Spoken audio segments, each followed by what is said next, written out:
Hello BSc six semester के students, कैसे हैं आप सभी लोग। उम्मीद है कि आप सब ठीक होंगे। तो आज हम इस चैप्टर को, जो हमारा यूनिट है, फर्स्ट यूनिट है, इसको आज हम फिनिश कर देंगे। फर्स्ट यूनिट में हमने अभी तक क्या क्या पढ़ लिया है, एक बार उसको देख लेते हैं।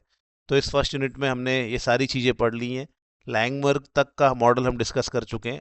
आज हमारे पास जो आखिरी टॉपिक बचे हैं वो है adsorption in catalyst and characteristic of catalysed reaction. तो हमें ये दो टॉपिक अब डिस्कस करने हैं और हमारा फिर सिलेबस कवर हो जाएगा। ठीक है, तो हम इनको डिस्कस करेंगे। तो हमारे पास सबसे पहले क्या है, सबसे पहले हम देखेंगे आ, सबसे पहले हम देखेंगे एड्सॉर्प्शन इन कैटालिस्ट, एड्सॉर्प्शन इन कैटालिसिस। ठीक है, तो इसको जल्दी जल्दी देखते हैं, ख़त्म करते हैं इसको, फिर हम कल से क्वांटम शुरू करेंगे।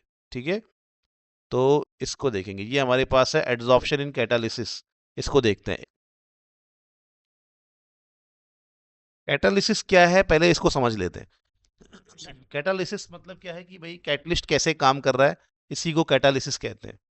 कैटलिस्ट कैसे काम करता है, मान लो आपके पास क्या है, एक एग्जांपल देते हैं।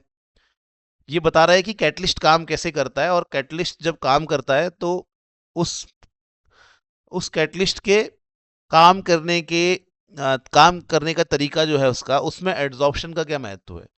मतलब कैटलिस्ट वर्क कर रहा है और उसके काम करने, वो काम कर रहा है, तो उसमें एड्सॉर्प्शन का क्या रोल आता है, उसको यहाँ पे हमें समझना है। ठीक है, तो हमारे पास कैटलिस्ट होता क्या है। कैटलिस्ट कोई भी ऐसा सब्सटेंस जो रिएक्शन की रेट को चेंज करता है, कोई भी ऐसा सब्सटेंस जो रिएक्शन की रेट को चेंज करेगा, रिएक्शन में भाग ले सकता है। रिएक्शन के एंड में वैसा ही हमें बिना कोई क्वांटिटी में चेंज के, बिना कोई केमिकल नेचर में चेंज के हमें मिल जाता है। ठीक है, तो कैटलिस्ट होने के लिए क्या बात चाहिए हमें, कैटलिस्ट हमारा क्या करेगा, रिएक्शन को क्या करता है, रिएक्शन रेट को प्रभावित करता है। रिएक्शन रेट को क्या करेगा, प्रभावित करेगा कैटलिस्ट। तो ऐसा कोई भी पदार्थ जो रिएक्शन की रेट को एसिलरेट करता है, चेंज घटा भी सकता है बढ़ा भी सकता है, ठीक है, इसलिए हम इसको बोलते हैं एसिलरेट करना। तो ऐसा कोई भी सब्सटेंस जो रिएक्शन रेट को एसिलरेट करे, ठीक है, रिएक्शन में भाग भी लेगा, ऐसा नहीं कि रिएक्शन में भाग नहीं लेगा, रिएक्शन में पार्टिसिपेट कर सकता है। ठीक है, रिएक्शन में पार्टिसिपेट करेगा, ऐसा ये समझ लेना है। ठीक है, रिएक्शन में पार्टिसिपेट करेगा कैटलिस्ट, ये हमारे कैटलिस्ट की खासियत होती है, ये उसकी डेफिनेशन भी होती है।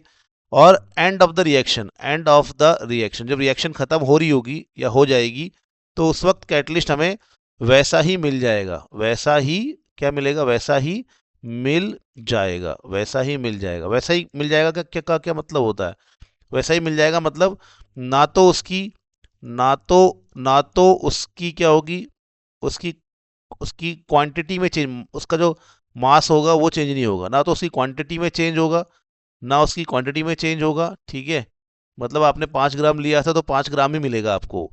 और ना ही उसका, और ना ही उसका क्या चेंज होगा, और ना ही उसका, और ना ही उसका क्या चेंज होगा, केमिकल नेचर चेंज होगा। ठीक है, मतलब अगर H2SO4 कैटलिस्ट के रूप में डाला है, तो लास्ट में आपको H2SO4 ही वापस मिलेगा, ऐसा नहीं कि कोई नई चीज़ बन जाएगी। ना ही उसका केमिकल नेचर चेंज होगा, केमिकल नेचर चेंज होगा। तो ये हमारे पास क्या है, कैटलिस्ट की परिभाषा है, चेंज होगा। तो ये हम नेक्स्ट क्वेश्चन में भी देखेंगे इसको। तो कैटलिस्ट की ये डेफिनेशन है कि भैया कैटलिस्ट रिएक्शन की रेट को क्या करेगा, चेंज करेगा, वो रिएक्शन में भाग लेगा, रिएक्शन के एंड में वैसा ही मिल जाएगा, ना उसकी क्वांटिटी में चेंज होगा, ना ही उसके केमिकल नेचर में चेंज होगा। तो ये हमारे पास क्या है, ये हमारे पास कैटलिस्ट की क्या है, डेफिनेशन है। अब कैटलिस्ट काम कैसे करता है, उसको कहा जाता है कैटालिसिस। ठीक है, उसको कैटालिसिस कहा जाता है। तो कैटलिस्ट दो तरीके के हो सकते हैं। कैटलिस्ट हमारे दो तरह से होते हैं। एक कैटलिस्ट होता है जिसकी फिजिकल स्टेट रिएक्टेंट जैसी ही होती है, मतलब रिएक्टेंट, और रिएक्टेंट जो हम डालते हैं, ठीक है, मतलब जो हमारा अभिकारक है और हमारा जो कैटलिस्ट है, हमारा जो कैटलिस्ट है, अगर दोनों की फिजिकल स्टेट एक जैसी होगी, दोनों ही एक ही फिजिकल स्टेट में होंगे, ठीक है, दोनों की फिजिकल स्टेट क्या होगी, सेम होगी, यानी कि अगर ये भी गैस है ये भी गैस है, तो ये भी सॉल्यूशन में, ये भी सॉल्यूशन में है, दोनों की फिजिकल स्टेट सेम है, तो इस प्रकार की रिएक्शन को हम कहते हैं होमोजीनियस, होमोजीनियस कैटालिसिस। ठीक है, होमोजीनियस कैटालिसिस कहेंगे इस प्रकार का कैटलिस्ट का वर्क, इस प्रकार की कैटलिस्ट की रिएक्शन क्या कहलाएगी, होमोजीनियस। और फिर हम हेट्रोजीनियस कब कहते हैं, बहुत आसान है, जब रिएक्टेंट की फिजिकल स्टेट अलग हो, कैटलिस्ट अलग फिजिकल स्टेट में हो, तो फिर हम ऐसी कंडीशन में ऐसी रिएक्शंस को क्या कहते हैं, हेट्रोजीनियस कैटालिसिस कहते हैं। ठीक है, तो हमारे पास दो तरह से कैटालिस्ट हैं। कैटालिस्ट दो तरह से हो सकते हैं। एक कैटालिस्ट जिसकी फिजिकल स्टेट रिएक्टेंट से अलग हो, उसको कहते हैं हेट्रोजीनियस। हेट्रो मतलब अलग होना होता है। और एक जहाँ पे इनकी जो फिजिकल स्टेट है वो रिएक्टेंट से मिलती जुलती हो, तो रिएक्टेंट से मिलती जुलती है तो ऐसे में हम कहते हैं होमोजीनियस कैटालिसिस। ठीक है, तो होमोजीनियस कैटालिसिस आपके विल क्लिंसन एक कैटलिस्ट होता है। विल क्लिंसन याद रखना, अभी आगे भी कहीं ना कहीं हम क्योंकि केमिस्ट्री पढ़ ही रहे हैं तो वो जरूर आएगा, ऑर्गेनिक केमिस्ट्री में आता है। तो विल क्लिंसन कैटालिसिस कैटलिस्ट जो होता है वो हमारा होमोजीनियस कैटालिसिस का अच्छा एग्जाम्पल है, उसको ध्यान रखना है आपने। ठीक है, वैसे ही आप, हाँ ठीक है, इसको आप ध्यान रखेंगे हो, इसमें आपने ध्यान रखना है। और हेट्रोजीनियस कैटालिसिस में आपके फिजिकल स्टेट जहाँ पे अलग होगी, तो वो भी हम देखते हैं। हम हेट्रोजीनियस ही देख रहे हैं एक्चुअली।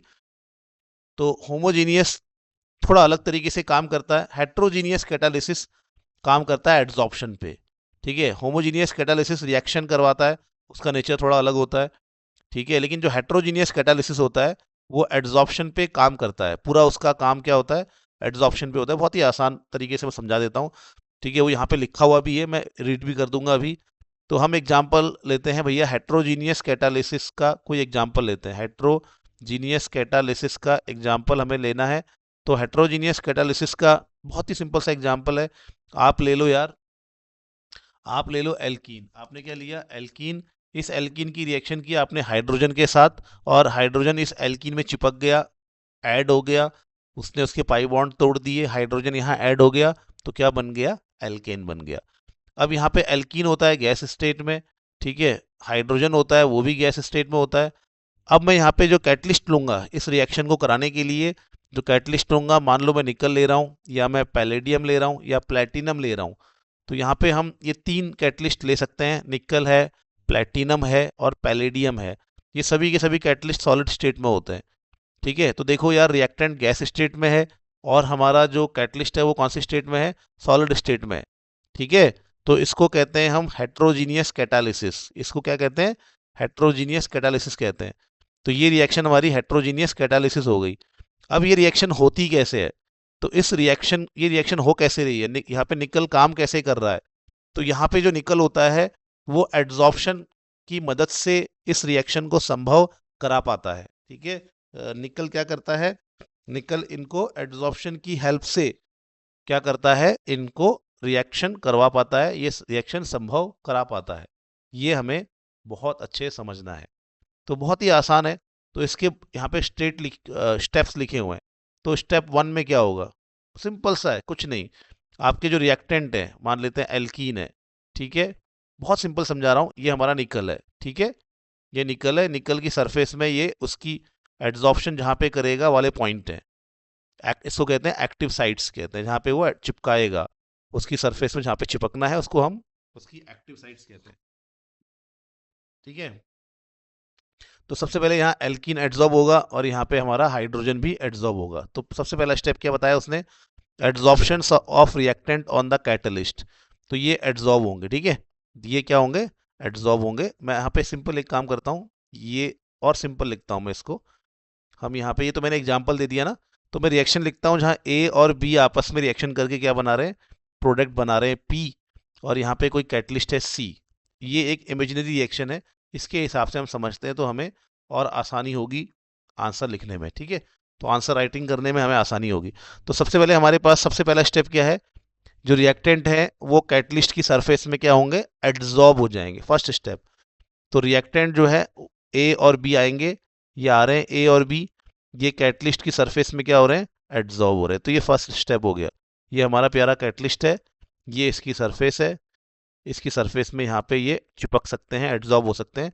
तो फर्स्ट स्टेप में क्या हुआ, ये कैटलिस्ट की सरफेस में क्या हो गया, ए एड्सॉर्ब हो गया, वैसे ही बी भी एड्सॉर्ब हो गया। This is first step.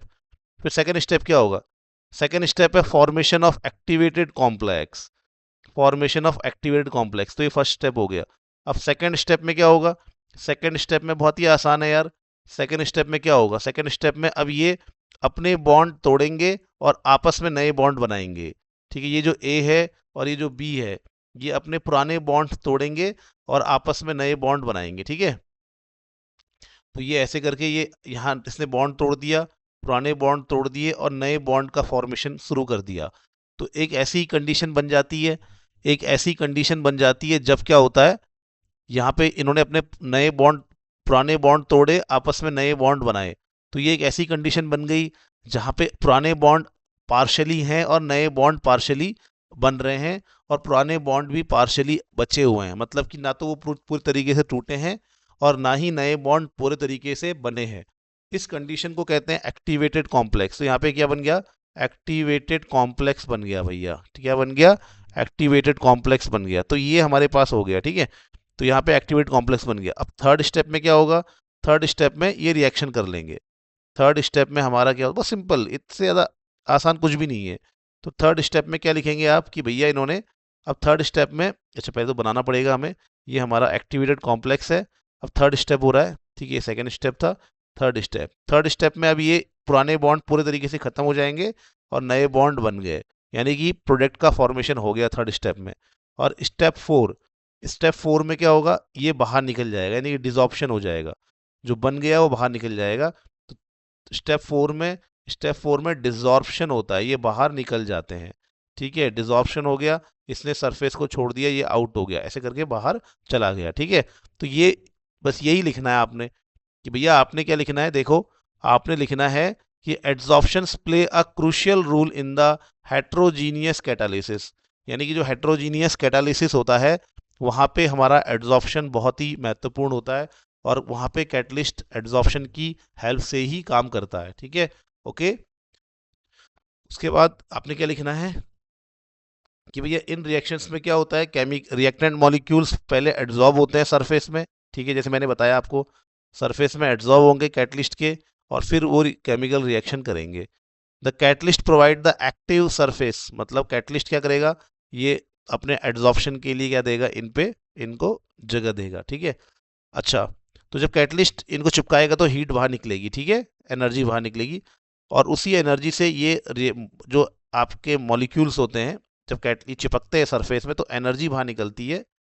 ठीक है, जब ये एड्सॉर्ब होते हैं तो मैंने बताया ना, एड्सॉर्प्शन से क्या निकलती है, एनर्जी बाहर निकलती है, और वही एनर्जी इन मॉलिक्यूल्स को रिएक्शन करने लायक बना देती है। मतलब ये तो सुस्त होते हैं ना, लेकिन जैसे ही वो एड्सॉर्ब होने लग गए वैसे ही वो एक्टिवेट हो जाते हैं। ठीक है, तो फिर ये इनके पास रिएक्शन के लिए एनर्जी कहाँ से आती है, ये जो एड्सॉर्प्शन हो रहा है, इस एड्सॉर्प्शन में जो ऊर्जा बाहर निकल रही है, उसी ऊर्जा से ये रिएक्शन के लायक भी बन जाते हैं। ठीक है, मतलब कि आप भैया अच्छे दोस्तों के बीच में आओगे तो तुम्हें नए अच्छे दोस्त मिलेंगे, तुम एक्टिव हो जाओगे, तुम पढ़ाई लिखाई करना शुरू कर दोगे। ठीक है, तो वही बता रहा है ये।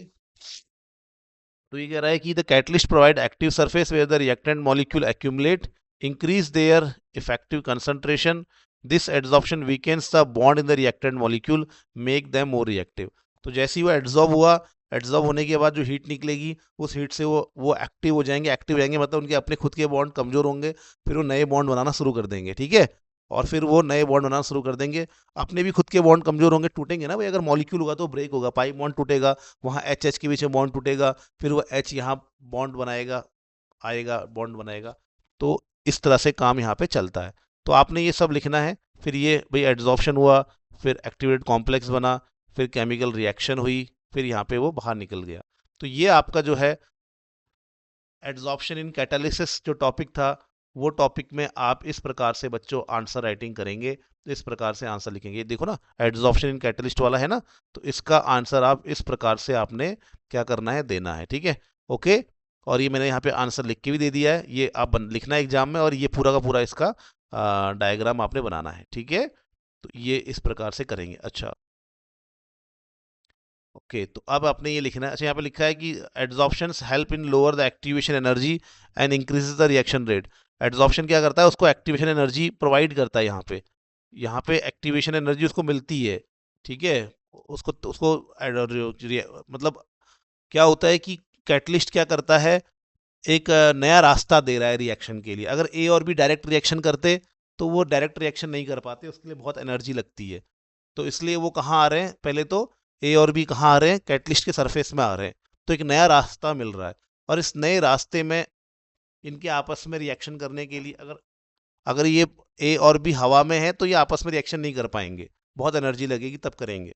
लेकिन जब ये कैटलिस्ट के सरफेस में आ रहे हैं तब एक्टिवेशन एनर्जी कम हो जाती है, एक्चुअली एक नया रास्ता मिल गया, एक रिएक्शन के लिए नया रास्ता मिल गया और वहां पे कम एनर्जी में रिएक्शन हो पा रही है, वो इस सेंटेंस का मतलब है। ठीक है, अभी हम, तो ये आपने एग्जाम में ऐसे लिखना है। चलो अगला क्वेश्चन और लास्ट टॉपिक देख रहे हैं हम। Explain the characteristic of catalysis reaction, ये बहुत इंपॉर्टेंट है। ठीक है, जो रिएक्शन में कैटलिस्ट भाग लेता है उन रिएक्शन की क्या क्या खासियत होती है, इसको यहाँ पे हमें लिखना है। ठीक है, जिन रिएक्शन में कैटलिस्ट भाग लेता है उन रिएक्शन की क्या क्या विशेषताएं हैं वो यहाँ पे हम लिख रहे हैं, वो आपने ध्यान रखना है। ठीक है, तो जिन रिएक्शन में हमारा कैटलिस्ट होता है उन रिएक्शन की क्या खासियत है, तो बेटा ध्यान रखना। ठीक है, तो catalyst reaction is a chemical reaction whose rate increase by the presence of catalyst.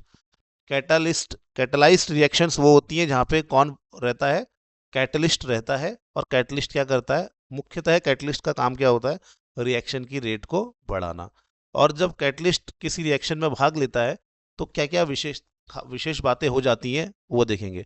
तो कैटलिस्ट मेनली क्या करता है, रिएक्शन की रेट को बढ़ाता है। ये सिंपल से यहाँ पे लिखा हुआ है आंसर कि कैटलिस्ट जो है वो रिएक्शन की रेट को बढ़ाता है, लेकिन ऐसा हमेशा नहीं होता, कुछ कैटलिस्ट घटाते भी हैं। चलिए ठीक है, यहाँ पे जैसा लिखा है वैसा मान लेते हैं। तो कैटलिस्ट क्या कर रहा है, रिएक्शन की रेट को बढ़ा रहा है।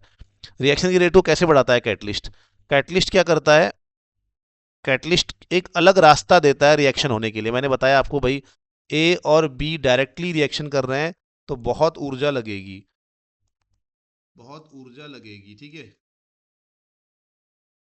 बहुत ज़्यादा यहाँ पे एक्टिवेशन एनर्जी क्या होगी, रिएक्शन के लिए जो एनर्जी होगी वो बहुत हाई होगी।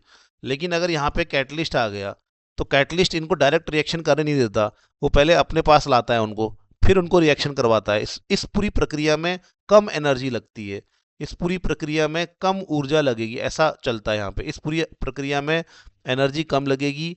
ठीक है, एक्टिवेशन एनर्जी इस पूरी प्रक्रिया में क्या हो जाएगी, कम हो जाएगी।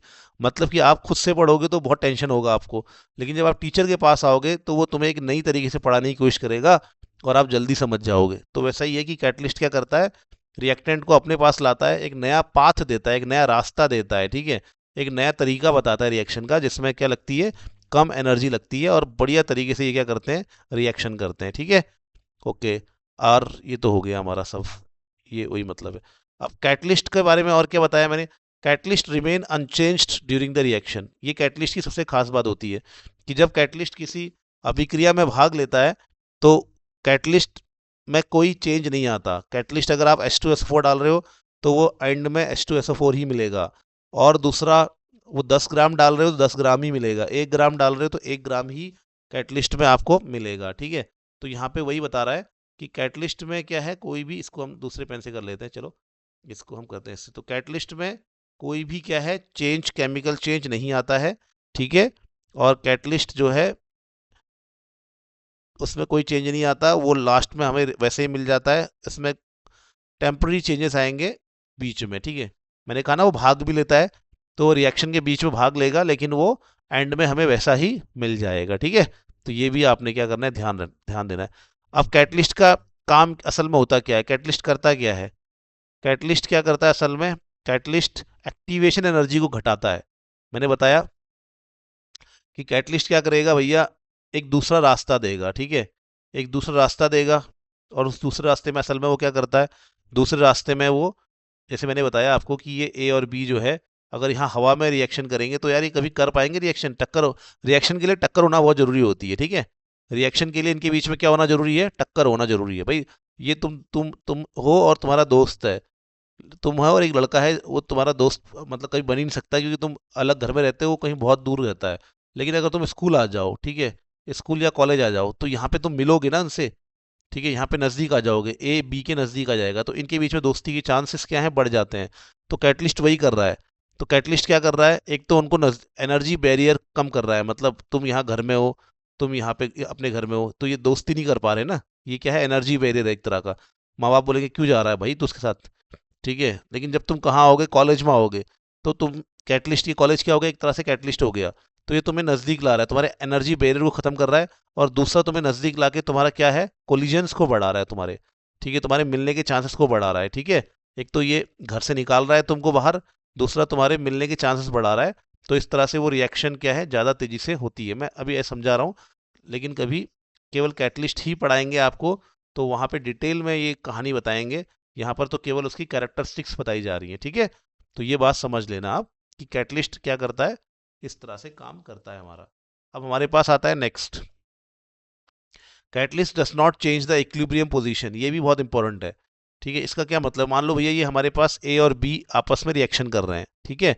तो ए और बी रिएक्शन कर रहे हैं और इनका कोई इक्विलिब्रियम कांस्टेंट है मान लेते हैं। जब ये रिएक्शन करेंगे और ये रिवर्सिबल रिएक्शन है ऐसा मानते हैं हम, मान लेते हैं कि ये इसमें चेंज हो रहा है, कुछ देर में ये इसमें चेंज हो रहा है, दोनों एक दूसरे में क्या हो रहे हैं, चेंज हो रहे हैं। तो ये कैसी है, एक रिवर्सिबल रिएक्शन है। और रिवर्सिबल रिएक्शन की खासियत क्या होती है कि रिवर्सिबल रिएक्शन में कुछ समय के बाद फॉरवर्ड और बैकवर्ड रिएक्शन की स्पीड क्या हो जाती है, सेम हो जाती है, ठीक है। तो ये मान लेते हैं कोई रिवर्सिबल रिएक्शन है और फॉरवर्ड डायरेक्शन में भी चल रही है, बैकवर्ड डायरेक्शन में भी चल रही है, और कुछ समय के बाद इनकी स्पीड क्या हो गई, सेम हो गई। तो जब इनकी स्पीड सेम हो जाती है तो फिर इनके कंसंट्रेशन में कोई चेंज नहीं आता, क्योंकि स्पीड सेम हो गई। तो जिस रफ्तार से ये बी में बदल रहा है वैसे ही बी ए बदलता है, तो इनके कंसंट्रेशन में कोई चेंज नहीं आता। तो उस कंडीशन को कहते हैं इक्विलिब्रियम की कंडीशन, भैया की स्पीड सेम हो गई। तो इक्विलिब्रियम की कंडीशन में इनके कंसंट्रेशन में कोई चेंज नहीं आएगा, ठीक है। अब मान लेते हैं कि इसका कंसंट्रेशन 4 है, इसका कंसंट्रेशन 8 है, ठीक है ना। इसको बोलते हैं इक्विलिब्रियम कंडीशन। इक्विलिब्रियम की कंडीशन में रिएक्टेंट का कंसंट्रेशन फिर नहीं बदलता है और प्रोडक्ट का कंसंट्रेशन भी नहीं बदलता है। मतलब अगर वो 8 है और ये 4 है तो अब वो 8 और 4 ही रहेगा। वो 1 है, ये 10 है तो 1 और 10 ही रहेगा। मतलब उनकी मात्रा में अब कोई बदलाव नहीं आएगा। तो कैटलिस्ट डालने से क्या होता है, कैटलिस्ट डालने से इक्विलिब्रियम जैसा है वैसा ही रहेगा। मतलब अगर वो 8 है 4 है बिना कैटलिस्ट के, रिएक्टेंट 8 बन गया, कैटलिस्ट प्रोडक्ट 4 बन गया बिना कैटलिस्ट के, तो कैटलिस्ट डालने के बाद भी ऐसा ही रहेगा।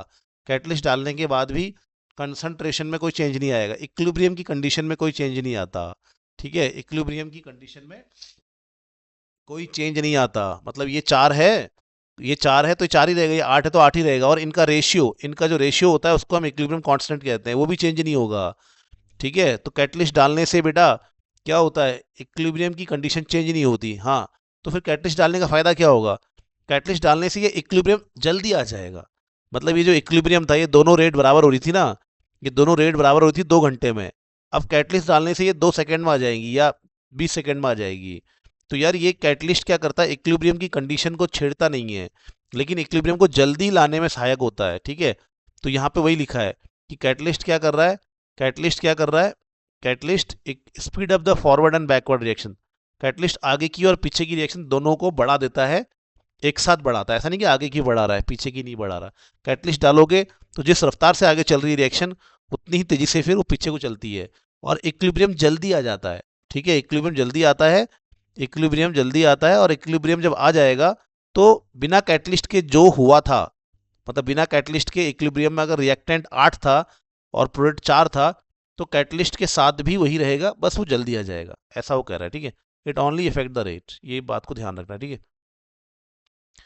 High specific, high specificity, specific nature catalyst का बहुत ज़्यादा होता है। कैटलिस्ट मतलब कोई सब्सटेंस अगर कहीं कैटलिस्ट की तरह काम कर रहा है तो दूसरे रिएक्शन में वो कैटलिस्ट की तरह काम नहीं करेगा। ऐसा नहीं है कि भैया आयरन अगर कहीं कैटलिस्ट की तरह काम कर रहा है तो वो हर रिएक्शन में कैटलिस्ट की तरह काम करेगा, ऐसा नहीं है।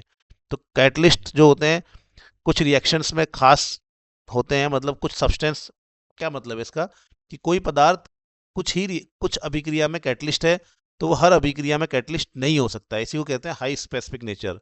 मतलब कोई सब्सटेंस अगर किसी रिएक्शन में कैटलिस्ट है तो वो दूसरी रिएक्शन में भी कैटलिस्ट होगा, ऐसा नहीं होता। वो बहुत स्पेसिफिक होता है, वो कुछ ही रिएक्शन में होता है, कुछ एक खास रिएक्शन में हो सकता है कैटलिस्ट, वो हर जगह नहीं होता, ठीक है। तो यही है इसका मतलब, ये इसकी एक और खास बात है। तो वो कह रहा है कि भाई देख लो ये हाई स्पेस, इसको जरा सा हम इससे ऐसे कर लेते हैं। तो वो कह रहा है कि देखो हाई स्पेसिफिसिटी, ठीक है। तो उसका कहने का मतलब है कि डिफरेंट कैटलिस्ट डिफरेंट रिएक्शन। यानी कि भैया अगर आयरन हाइबर प्रोसेस में कैटलिस्ट है और V2O5 कांटेक्ट प्रोसेस में कैटलिस्ट है, तो फिर ये आयरन कांटेक्ट प्रोसेस में नहीं हो सकता, V2O5 हाइबर प्रोसेस में नहीं हो सकता। हाइबर प्रोसेस यानी कि जहाँ अमोनिया बनता है, और कांटेक्ट प्रोसेस यानी कि जहाँ H2SO4 बनता है, ठीक है, उस रिएक्शन को कहते हैं। तो मतलब कोई सब्सटेंस किसी रिएक्शन में कैटलिस्ट है तो ये जरूरी नहीं कि वो दूसरी रिएक्शन में भी कैटलिस्ट होगा, ठीक है। ओके, अगला अगला क्या कैरेक्टरिस्टिक है इसका? अगला है कि यार ये कैटलिस्ट के लिए ना बहुत ज़्यादा नहीं चाहिए होता है। कैटलिस्ट थोड़ा सा डाल दोगे तो वो सब्सटेंस कैटलिस्ट की तरह बिहेव करता है। तो कैटलिस्ट अगर थोड़ा सा डालोगे कोई सब्सटेंस तो बस वो कैटलिस्ट की तरह बिहेव करता है, ठीक है। तो ये ध्यान रखना है आपने। तो ऐसा नहीं कि कैटलिस्ट बिल्कुल थोड़ा डालना पड़ता है, ऐसे कुछ थोड़ा सा हल्का सा रिएक्टेंट बहुत ज़्यादा होगा लेकिन कैटलिस्ट बिल्कुल माइन्यूट क्वांटिटी में चाहिए। ये भी इसकी एक क्या होती है, कैरेक्टरिस्टिक होती है। ये भी इसकी एक विशेषता होती है, ठीक है। अगली कैरेक्टरिस्टिक क्या है? कैटलिस्ट अल्टरनेट पाथ देता है। मैंने बता दिया कि कैटलिस्ट जो है दूसरा रास्ता देता है, दूसरा तरीका देता है रिएक्शन होने के लिए जिसमें कम एनर्जी लगती है, ठीक है। और हेट्रोजीनियस कैटालिसिस जब होगा तो वहाँ पे सरफेस देगा वो। हेट्रोजीनियस कैटालिसिस में मैंने आपको बताया कि वो सरफेस देता है, सरफेस प्रोवाइड करता है, एड्जॉर्प्शन करवाता है, और तब जाके वहाँ पे क्या होती है, फिर रिएक्शन होती है, ठीक है। ओके, ये भी हो गया।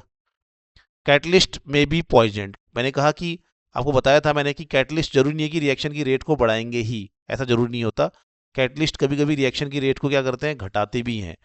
तो कैटलिस्ट कभी कभी रिएक्शन की रेट को क्या करते हैं, कैटलिस्ट कभी कभी रिएक्शन की रेट को घटाते भी हैं। फिर ऐसे कैटलिस्ट को हम पॉइजन कहते हैं, ठीक है। सॉरी, ये अलग हो गया, वो इनहिबिटर्स कहलाते हैं, वो ये अलग चीज़ है। कैटलिस्ट में भी पॉइजन का मतलब ये है कि कैटलिस्ट की काम करने की शक्ति को हम रोक भी सकते हैं, ये है इसका मतलब, सॉरी। जो कैटलिस्ट रिएक्शन की रेट को घटाते हैं उनको इनहिबिटर्स कहते हैं। और यहाँ पे इस कैरेक्टरिस्टिक का मतलब ये है कि आप किसी कैटलिस्ट को पॉइजन भी कर सकते हो। कैटलिस्ट को पॉइजन देने का मतलब ये होता है कि कैटलिस्ट के काम को रोकना। आप कैटलिस्ट के काम को रोक सकते हो। कैसे रोक सकते हो कैटलिस्ट के काम को, वो मैं बताता हूँ। कि भैया मान लो मेरे पास एक कैटलिस्ट है, एक प्लेटिनम कैटलिस्ट है, ये इसकी एक्टिव साइट्स हैं, ठीक है। यहाँ पे ये ए आने वाला है, ये ए एड्सॉर्ब होने वाला है, और ये बी एड्सॉर्ब होने वाला है, फिर रिएक्शन करने वाला है। लेकिन आपने क्या कर दिया, ये प्लेटिनम में आपने डाल दिया सल्फर। क्या डाल दिया आपने, यहाँ पे सल्फर डाल दिया। तो ये सल्फर यहाँ पे एड्सॉर्ब हो जाएगा, सल्फर यहाँ पे एड्सॉर्ब हो जाएगा। तो इसको यहाँ पे आने से रोक देगा, ये सल्फर इनको यहाँ पे आने से रोक देगा, और कैटलिस्ट के काम को रोक देगा, कैटलिस्ट को स्लो कर देगा, ठीक है। तो इसको कहते हैं कि कैटलिस्ट की मैंने क्या कर दी, पॉइजनिंग कर दी। सल्फर डाल के कैटलिस्ट के काम को मैंने रोक दिया, यानी कि मैंने कैटलिस्ट की क्या क्या कर दी, पॉइजनिंग कर दी, ठीक है। तो कैटलिस्ट पॉइजन क्या करता है, ब्लॉक करता है एक्टिव साइट्स को, ये ब्लॉक कर दिया इसने। तो बेटा ये इसकी कैरेक्टरिस्टिक्स हैं, किसकी, ये है कैटलाइज्ड रिएक्शन की, यानी कि जिस रिएक्शन में हम कैटलिस्ट यूज करते हैं उनकी, उन रिएक्शंस में क्या खासियत होती है। सबसे पहले तो भैया रिएक्शन की रेट बढ़ाता है कैटलिस्ट, ठीक है। दूसरा, कैटलिस्ट में कोई चेंज नहीं होता, एक बार रिवीजन कर लेते हैं। तीसरा, वो एक डिफरेंट पाथ देता है जहाँ पे कम एनर्जी लगती है। फिर हमारे पास कैटलिस्ट इक्विलिब्रियम को छेड़ता नहीं है, इक्विलिब्रियम को जल्दी ले आता है, यानी कि इक्विलिब्रियम में जो कंडीशंस थी वो वैसी ही रहती हैं, बस वो जल्दी आ जाएंगी। कैटलिस्ट बहुत स्पेसिफिक होता है, यानी कि कोई पदार्थ कहीं कैटलिस्ट हो सकता है और कहीं पर नहीं हो सकता है, ठीक है। फिर कैटलिस्ट हमेशा स्मॉल अमाउंट में चाहिए, ठीक है। कैटलिस्ट अल्टरनेट पाथ देता है, ये बता दिया था। और कैटलिस्ट सरफेस, हेट्रोजीनियस कैटालिसिस में वो सरफेस देते हैं, एड्जॉर्प्शन करवाते हैं, तब जाके कैटलिस्ट की तरह काम करते हैं। और फिर कैटलिस्ट को हम पॉइजन भी कर सकते हैं, यानी कि कैटलिस्ट में हम ऐसा सब्सटेंस डाल सकते हैं जो उसको एड्जॉर्प्शन को रोक दे उसके, और उसके काम को रोक दे। तो ये हमने यहाँ पे चैप्टर फिनिश कर लिया है। अब हम नेक्स्ट चैप्टर पढ़ेंगे जो कि हमारा क्वांटम है, ठीक है। हम अब अगली वीडियोस में अब आपको जो है अगला यूनिट स्टार्ट करेंगे। हमारे पास अगला यूनिट क्या है, एलिमेंट्री, देखते हैं इसमें है सिलेबस में, ठीक है। ये हमारे पास क्या है, एलिमेंट्री क्वांटम मैकेनिक्स है। इसको हम अब नेक्स्ट क्लास से डिस्कस करना शुरू कर देंगे। तब तक के लिए अपना ध्यान रखिए, बाय बाय, टेक केयर।